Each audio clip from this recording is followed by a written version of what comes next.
Tuesday morning po, maaga na naman nagagayak si mama at si Bunso para pumasok sa eskwelahan. At tulad pa rin po ng dati, hindi siya pumapayag na hindi siya nakaayos. Maayos ang buhok, maayos ang puyod, tapos may pabango pa.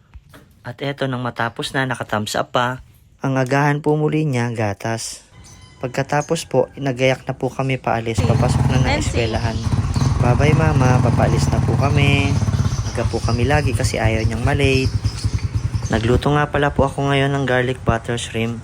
Sa pagluluto po ng ganito, una, painitin po muna ang kawali, lagyan ng mantika, tapos ilagay na natin yung garlic at saka ang sibuyas. Kapag naluto na po yung sibuyas at saka bawang, ilagay po natin yung butter. Tapos kapag natunaw na po yung butter, ilagay na po natin yung hipon.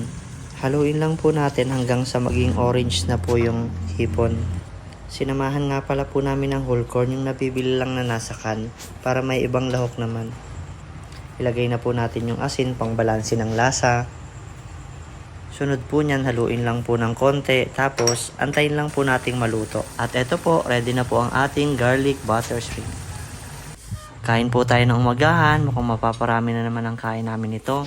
Bumili nga pala po kami ng dragon fruit pang himagas. Hindi rin pala po kami nawawalan ng prutas na panghimagas kasi maganda po siya sa panglinis ng katawan kapag laging kumakain po ng prutas.